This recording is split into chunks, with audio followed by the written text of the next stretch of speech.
It was Christians who initiated the modern idea of charity, that is, giving that expected nothing in return.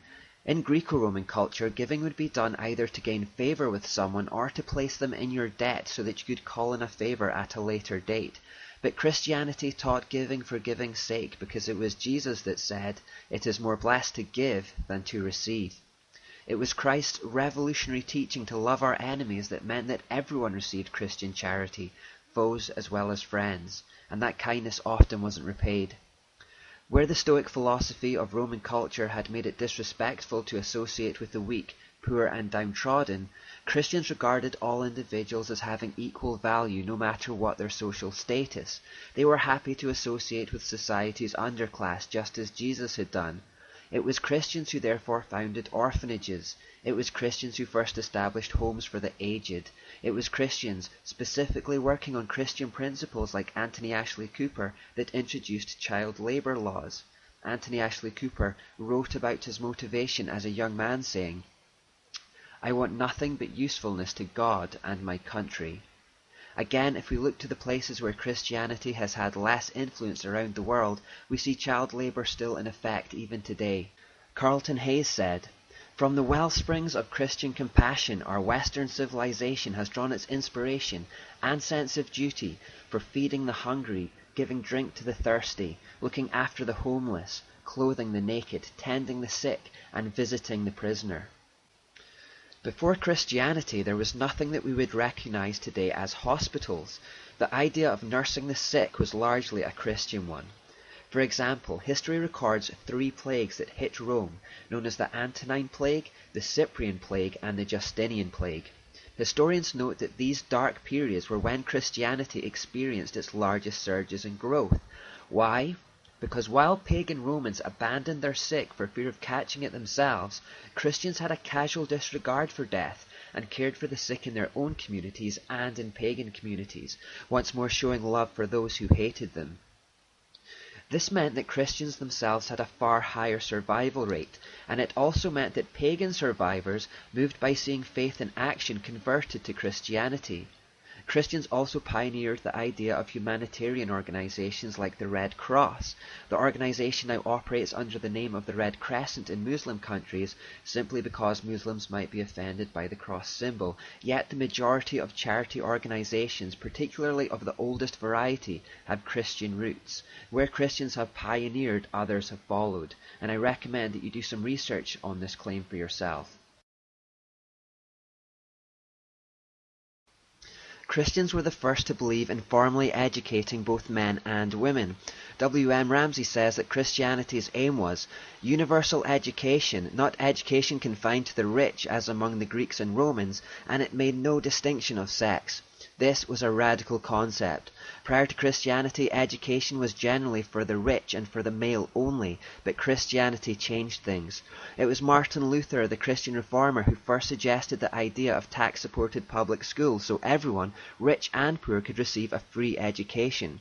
Although public schools have now become totally secularized and God isn't allowed in many of them these days, they were in fact a Christian innovation.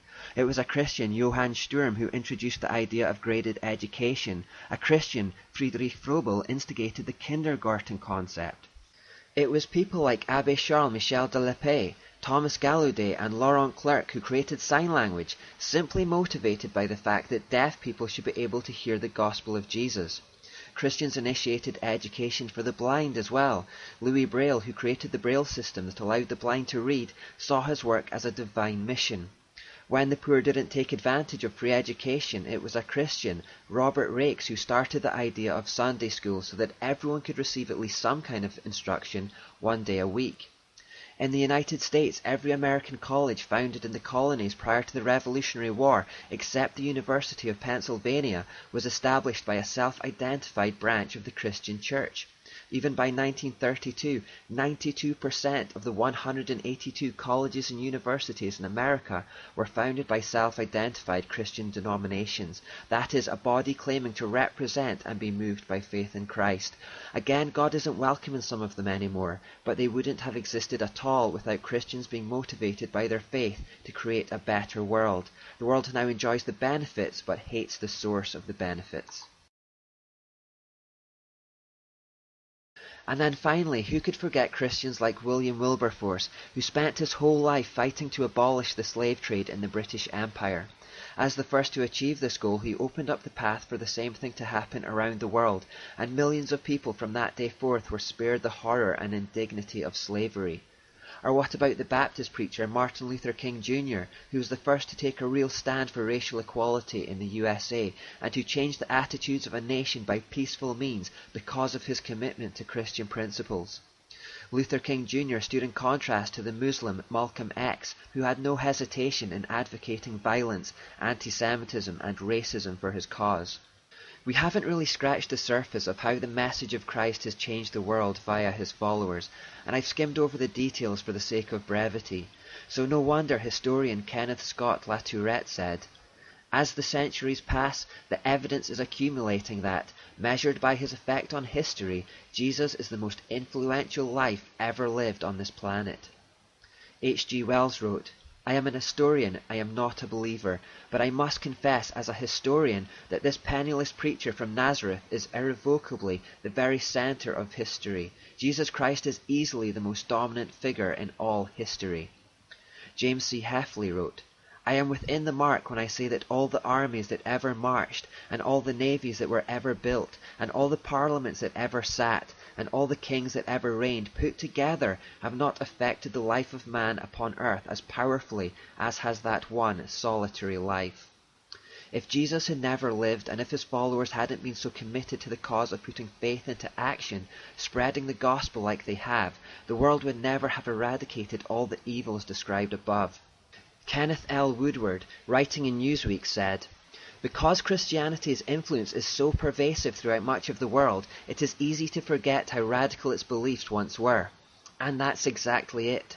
Christianity once seemed radical because it looked totally different to the evil cultures into which it entered, like a midday sky compared to a midnight sky.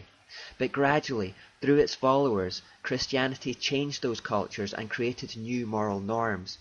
Christianity slowly made the world brighter. We now take the light by which we live for granted, forgetting the place from where it came. But look into this issue in any depth and you will quickly find that Christianity has been the driving force of civilization for thousands of years. Indeed, it continues to civilize the world and bring dignity, hope and freedom wherever it goes today, whether that be with jungle tribes or on city streets. Take the Street Pastors Initiative, for example, where Christian volunteers look to bring Christ into the city centres of Great Britain. They go out onto the streets at night, particularly to city centres where lost and broken people are stumbling out of bars, drunk, upset and fighting. On the 23rd of April 2010, BBC News reported that in Northamptonshire, England alone, police recorded a 65.5% reduction in crime on the previous year as a direct result of this Christian influence on the streets. You'll find roughly the same figures in every town where Street Pastors operates. In the year 2000, the Social Capital Community Benchmark Survey was undertaken by the universities of the USA, and it discovered that if two people, one religious and one atheist, are identical in every other way, economically, socially and politically, the atheist is 23% less likely to give to charity and 26% less likely to volunteer their time to good causes. God civilizes people. Now here's a map released by Transparency International showing national corruption levels around the world. Yellow signifies the least corrupt countries and red signifies the most corrupt. Although there are many factors to take into consideration, just a quick glance at the map reveals that the least corrupt nations are those with a Christian heritage. The top 12 least corrupt nations from 2011, along with their predominant religion as given by the ARDA, are as follows: New Zealand, Denmark, Finland, Sweden, Singapore, Norway, Netherlands, Australia, Switzerland, Canada, Luxembourg and Hong Kong. 10 out of the top 12 least corrupt nations have a predominantly Christian heritage. Now, even though these percentages represent nominal figures, it is no coincidence that corruption has fallen wherever Christianity has had the most historical influence. Even the two anomalies, Hong Kong and Singapore, can perhaps be explained by the fact that they once had a strong Christian influence in their days as British colonies. Christianity has even changed the way we speak. When we say we have given up the ghost, or talk about being the salt of the earth, or talk about putting words into each other's mouths, or being a law unto yourself, or talk about a little bird telling me a secret, we are often unknowingly quoting the Bible. The King James Bible in particular is widely regarded to be the most influential book on the English language of all time, even more influential than the works of Shakespeare, and the Bible is also well known to be the best-selling book of all time. The Word of God has gone round the globe, bringing light to anyone who reads it. The fact that non-believers use phrases from the Bible, often without knowing that's where they originated, is a perfect example of a much bigger truth. That the world adheres to biblical morals without knowing that they originated with God. Slavery is a perfect example. It was once very much embedded in culture and no one thought anything of it. It took William Wilberforce, a Christian, driven by Christ, working to Christian principles, giving his whole life to the fight to change the culture and set a new norm. Today, slavery is considered a self-evident evil, and the fact that its abolition was a primarily Christian accomplishment is totally forgotten. Instead, people vainly imagine that we have achieved moral progress by some natural evolutionary force. Nothing could be further from the truth. Christians fulfilling the Great Commission gave their lives to establish those moral advances. So the truth of the matter is that although atheists and many others around the world won't acknowledge it, they hold many of their best moral opinions simply because they have inherited and internalized truths that Christians had to fight to establish as cultural norms. It is because of Christian pioneers that Christian principles have permeated the atmosphere of our society. Pioneers like Paul of Tarsus, Wilberforce, Luther King Jr., and all those before and after them who revolutionized the inferior social morality of their time and set new standards. Fyodor Dostoevsky said, "Even those who have renounced Christianity and attack it, in their inmost being still follow the Christian ideal." Finally, I want to emphasize that in almost all cases where Christians raised moral standards, they were in their own time hated and ridiculed by the culture they stood against. In Greco-Roman culture, Christians were hated because their adherence to a higher morality cast those around them in a bad light. Wilberforce was ridiculed and hated by all those slave ship owners whose income was threatened by his campaign. Christians who attempt to raise the moral climate will almost always experience this hatred. Light shows up darkness. But I'd like to think that there will always be those amongst our number willing to be hated by society to uphold God's moral principles for future generations, even if the source of those principles are then forgotten and hated by those who benefit from living in a better world. Mark Twain wrote, "In the beginning of change the patriot is a scarce man and brave and hated and scorned. When his cause succeeds, the timid join him, for then it costs nothing to be a patriot." Albert Schopenhauer said, "All truth passes through 3 stages. First, it is ridiculed. Second, it is violently opposed. Third, it is accepted as being self-evident."